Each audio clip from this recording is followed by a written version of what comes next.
Okay, this video is about how to conquer blood sugar.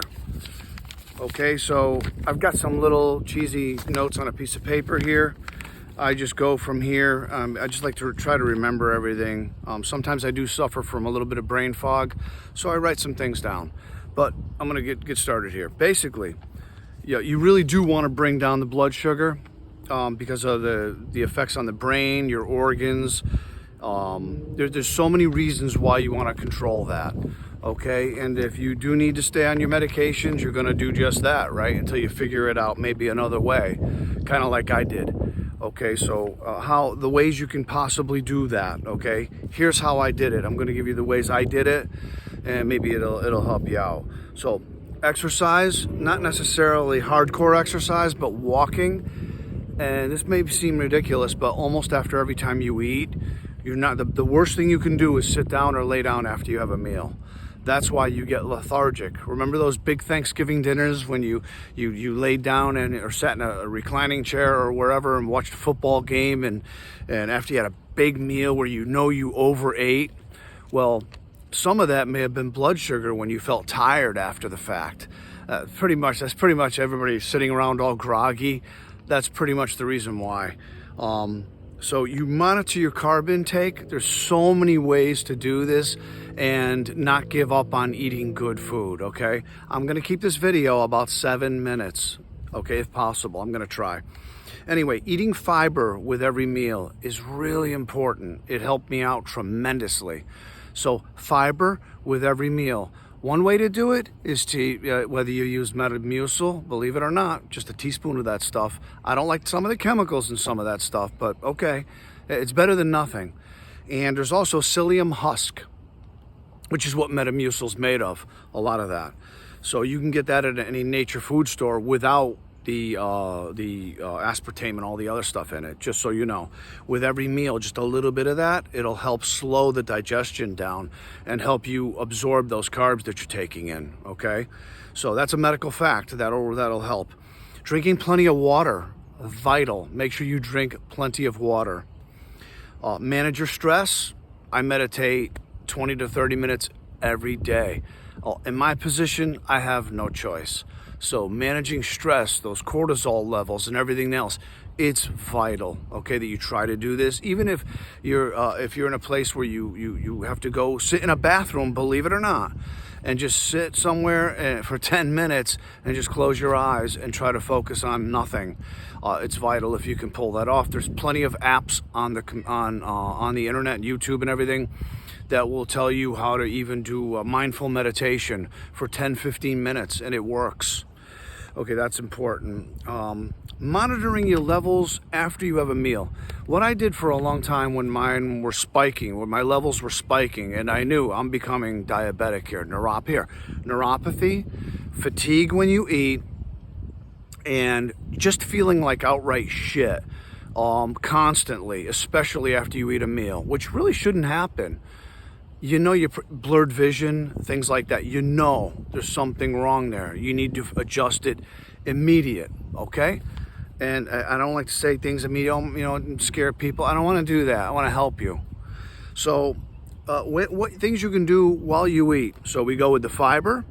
Saline cinnamon, CEYLON, 500 milligrams of saline cinnamon.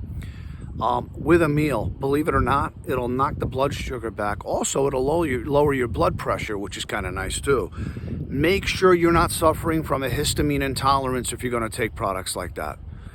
You may want to look into that have your histamine levels checked if you could.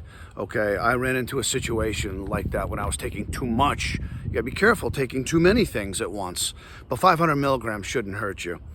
Berberine, I already talked about this in another video. BERBERINE, 500 milligrams. I take 500 milligrams with every meal, and it works. It's almost like nature's metformin. Don't quote me on that one. I'm not a doctor, but it's almost like nature's metformin in my blood anyway. So anyway, quickie meals. Here's another one. I heard some people say, what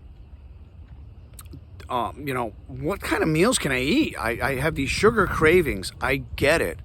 The sugar cravings are directly a result from a form of prediabetes or being diabetic. There's no doubt in my mind when you get those cravings like that, which a lot of people have cravings anyway for food. But the point being is when you get those sugar cravings, I think you know what I'm talking about if you're watching this video. There's ways around it. Let me give you one quick example. French toast. I make French toast with the keto bread, which you can get at Aldi's or Walmart. I think Arnold even has a brand now. Then you've got the keto. There's many different versions of it. You want low carb bread. You dip it in the egg. You make your French toast with cinnamon. Use saline cinnamon. Think about that. Saline cinnamon, which is going to knock back the sugar, right? Sugar-free syrup. What's the big deal? It tastes almost the same, believe me, okay?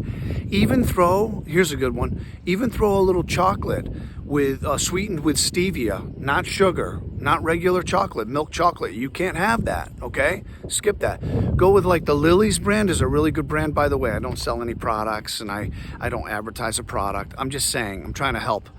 Lily's makes a sugar-free chocolate and it's really good, okay? You make a breakfast like that, and first of all, you should be eating your breakfast later in the day, but we'll get into that later. That's part of fasting, okay?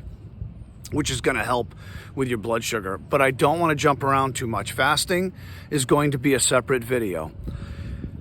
If you eat little meals like that, even if you have to have a sandwich and say a tuna fish sandwich or something, all those ingredients with a low carb bread are not going to spike your blood sugar that much. Very little.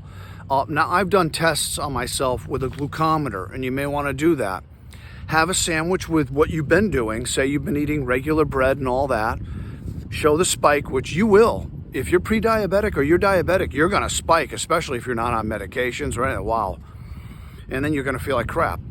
But if you try to do it with the keto bread and you do the glucometer after a meal like that, it's going to be nowhere near the spike. Mine was spiking 15 points, which is a joke, okay? Sometimes even 7-8 points on something like a sandwich, like a turkey sandwich made with that bread with lettuce, tomato, and onion. That's a nice little meal, right? I'm not big on cured meats and stuff like that, okay? So they're not good for you. But once in a while, you need just something to hold you over, like a snack type meal. That'd be the one. I'm at 8 minutes now. I'm going to let this video go from here. But I hope these tips have helped you out and have a great day.